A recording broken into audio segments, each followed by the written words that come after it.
Good afternoon, good day, hello, good morning, whatever time you see this.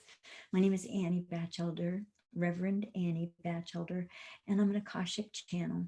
I have been doing channeled readings since 1988, and I've been working in the Akashic Records since 2014. I specialize in Akashic readings right now. And I want to tell you a little bit about what happens in a reading and the way I go about it so that you'll have a little bit of an expectation of what is going to happen. It's a good thing for you to hear this ahead of time so that it doesn't take up time in your reading um, for me to describe all of this. All right. So the first thing I do is I collect your legal name because the Akashic records are recorded and organized by your legal name. And your legal name is something on a government issue documentation. Perhaps it's your driver's license or your passport or something like that.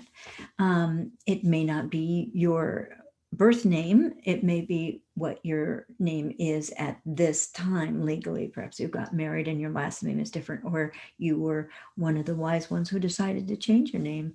Some of those people have been coming to me for readings too. Um, so I get your legal name, then I'm going to open your Akashic records with a prayer. And I use one of two prayers currently. I have my own prayer that I've done, and I was also trained with Linda Howe's pathway prayer process to access the heart of the Akashic records, which both are lovely, both do the trick, both are just dandy. Um, I will also close your records at the end of the reading with a prayer. And for me, this sets a very magical, pure, spiritual container for your reading, a very spiritual environment. It sets the energy so that it's spiritually accessed for you and for me.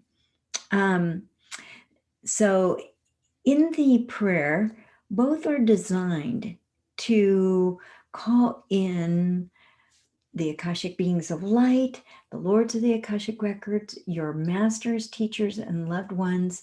And all of these beings help to create the most unique and authoritative and perceptive deep reading that is perfectly attuned to you as a soul. So, this is a soul level reading. We are working with soul level energies. And so, you're going to get soul level information that's going to help you progress spiritually, monetarily, family wise, relationship wise, business wise, work wise, everything health wise is all addressed in an Akashic Records reading. And a lot of the readings are based on your questions. And I send out a confirmation letter in advance with your appointment date and whether or not it's going to be on the phone or on Zoom, and with the proper links, phone numbers, and the Zoom link for you to connect for your reading. And the confirmation letter also has some suggestions about how to formulate your questions. Questions are really the can openers to information in the Akashic Records. So I highly welcome them, for one thing, because they may be, your question may be what you really need to know in your Akashic Records to be able to move forward in your life. And the questions that seem to work the best are what, why, and how questions. So, how can I understand? What am I learning from? Why is this pattern repeating itself? I've listed a bunch of questions that can usually help you zero in on what it is you want out of this reading. And I encourage strongly people to write down their questions in advance, because the more that your consciousness is involved in the questions that you have in your mind and that you are looking and wanting to address, the better the reading is. Because then your mind is on it, my whole being is, and then I can access the best information for you. I've been doing readings for an awfully long time, and it's important for you to know that no matter what, the information that the guides are bringing through for you is highly loving, non judgmental, validating, encouraging, honoring, dignifying. And so don't worry that you're going to find out that you killed your mother in the last lifetime and you're just paying a big price for it now. You really aren't. And if you feel that you are, there are things that we can do in the reading to help you lift that. Past lives are always addressed in readings as often ancestral patterns and ancestral, you could say, unwanted influences can be lifted in a reading and processed very, very quickly. Literally, just because we touch on it, it's like it just seems to shift the power that these things have on you, whether it's a past life, a memory, or something that you're carrying over into this period of time, or whether it's your ancestors going, hey, don't get too big for your britches there, which they do. um, the other thing that is easy for me to do, and some of the skills that I have, I've learned to be able to send my consciousness into, say you're having problems with your liver and you want to know what's all about it. I can go in there and talk to the cells and find out what they're up to, how they're trying to help you, what's going south, what's going to be of assistance, what they're asking for you to do or not do, in order to contribute to your health and the health, the functioning of your liver or whatever organ it is. I can really go in and have a conversation with the cells, and we can learn a lot. And in the process of doing that, in the environment of your Akashic records, which are your soul's archive of its entire journey, all your lifetimes, everything that your soul has ever said, thought, done, or intended, or has the potential of saying, thinking, doing, or intending, is in your Akashic records. That's why they're so powerful. That's why they're so healing. That's why they're so informative. That's why they can help so much as we are pushing so hard to grow spiritually and to live an equanimous, peaceful, calm, centered life. These things can be shifted in the Akashic records just by touching on them. The energy seems to change. Charges are just like, they just sort of go away. Unless you have an intent, if you have a real, you're getting something valuable out of that charge and you're not ready to let go, it's not going to go. And we can also ask that question: why do I have so much attention and charge on blah, blah, blah, whatever the question is? The Akashic records are governed by three principles, which are absolutely essential for a good reading, and absolutely essential for our growth and progression spiritually. They are: judge not, resist not, and fear not. And so imagine being relieved of all the judgment, all the fear, all the resistance, all the things you're trying to protect yourself from. If that's not there, then we can really inquire into how this has been a way that your soul is trying to help you and organize you or direct you or offer you choices or help you move through a set of choices. um, there's a wonderful, wonderful state of peace in the Akashic records that I have found nowhere else, and I find very valuable both in doing readings for myself or researching things or asking questions in general for myself, or and also in doing readings for you. The Lords of the Akashic Records select absolutely the right information for you at this time. This week, it might be different than what you get next week or next month. So there are, it changes over time because you change. You're not the same person you were. You're not the same person you were 20 years ago or 10 years ago. Even your cells are not the same. So, sometimes we're always catching up with ourselves and where we truly are, or when we have pushed ourselves a great deal to progress perhaps more rapidly than our personalities are ready for. Um, it might help you assimilate these shifts that you are undergoing and adapt and uh, really engage with what you've been growing into.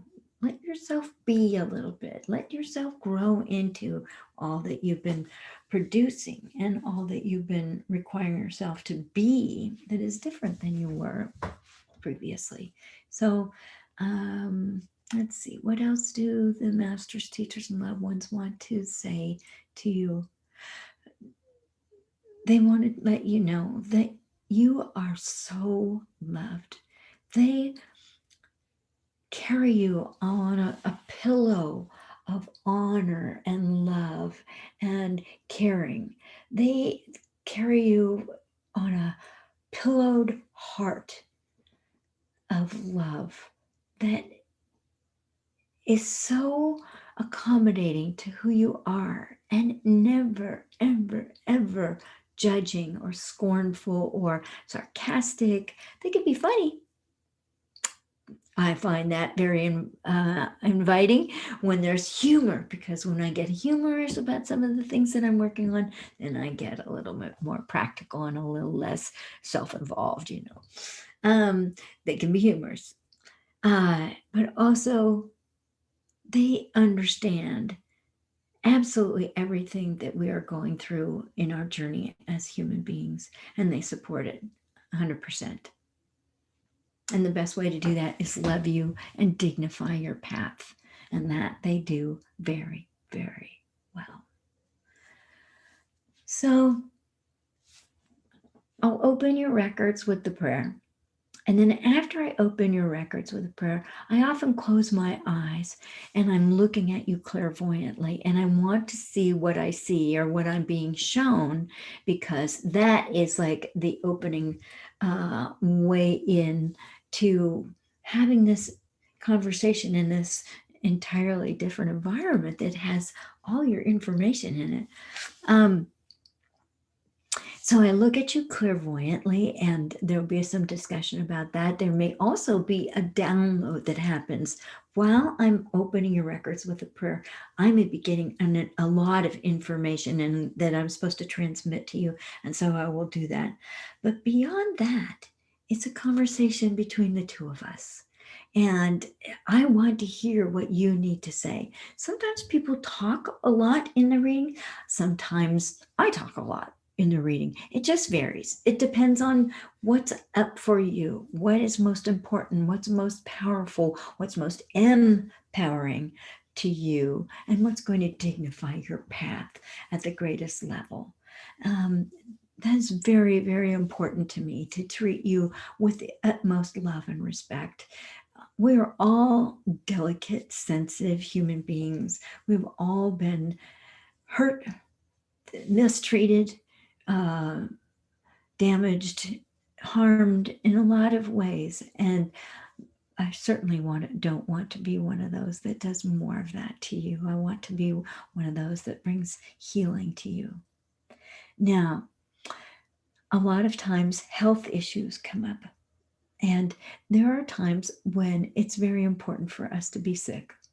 It's very important.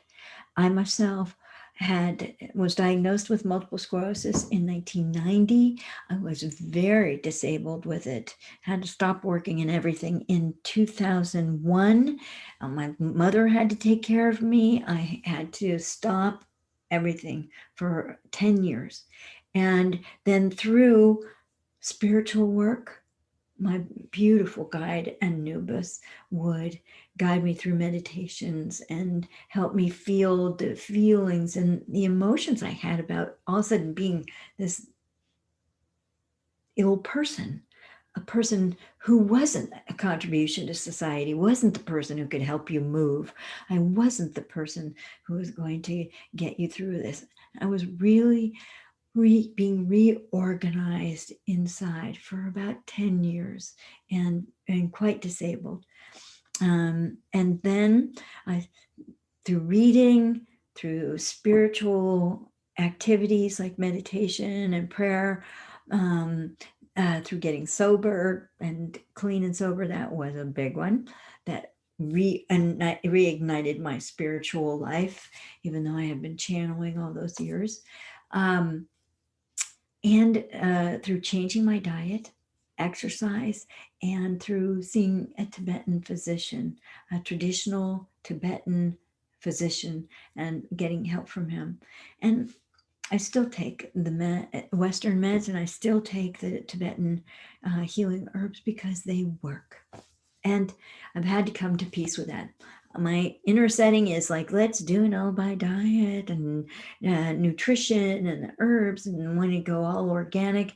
But there are times when Western medication is necessary. And as my beloved friend helped me remember, it's all from God. It's all from God. And who am I to turn down the gifts that God offers me? So I try to use them all and be a agreeable patient. So I'm no longer disabled, and I've been doing my work on doing readings and teaching classes on spiritual growth and healing and how to read the Akashic Records, how to channel. These are my favorite classes to teach. All right. So then in a reading, it'll be a conversation between the two of us, and you can ask any question you need to ask. If you need to know if your sister is from Venus and you are from Mars, and that's where the clash came in, I want to go there. Let's go find out. Let's source what happened, where the breakdown was, and where we can come to peace with it. Our challenge as human beings is to come to peace with every issue that gets us in the craw, that twists our guts, or makes us uncomfortable, or not want to be who we are, or related to our families, or whatever it is. Our job is to learn to come to peace with it and be at home in our physical selves in this world, so we can be a contribution to one another that we came to be. So we will talk about all those things in your reading. And plan to spend about an hour with me in a reading, possibly a little bit more. Sometimes I go a little bit over. But plan to spend a solid hour, undistracted, no kids, no dogs, no extra phone calls, no emails, like that, fully focused, so that you can get what you came for, so that you can have the reading that you really want. You didn't sign up for a reading with me just because, you had nothing better to do. You have some questions. We're going to get to the heart of the matter, and we want to get to them efficiently and effectively. All right. So figure out, what are the questions you really want to know? Like, why the heck was I so close to Billy so-and-so in kindergarten, and why do I miss him still? Like, let's find out. Let's find out. Or if you want to be asking more esoteric questions, like, What's the difference between the higher self and the soul? Is there a soul group that I'm part of? And what is their purpose? And what is my purpose in life? What is the theme of my soul in this life? What is it that my soul is emphasizing for me during this life? And how do I come to peace with it? How do I work with it effectively? How do I maximize the gift that this is from my soul? Because my soul, your soul loves you, loves you, wants only the best for you, has only that in mind. So please come to this with an open heart, or ask the questions: why is my heart closed? What shut me down?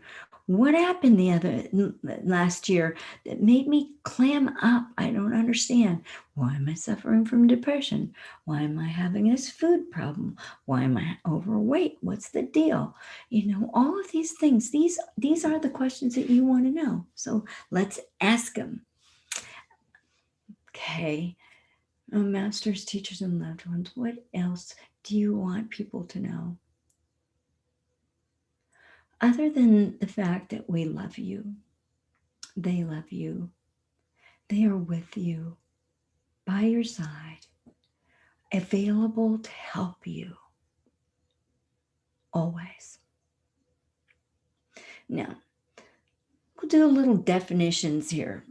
So, your masters are beings of light that rush to your side. One, the great creatress or the creator blinked you into existence as a point of consciousness.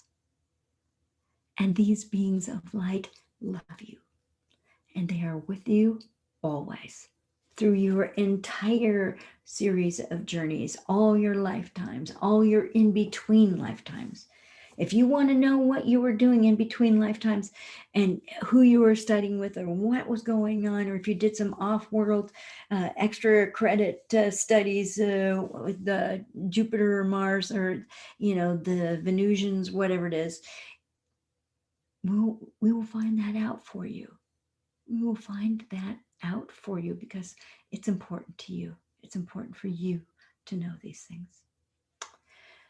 Now, masters are the beings of light that come to be with you. They're high beings of light. Great love, great, immense, powerful, supportive, validating love. Teachers are lesson specific.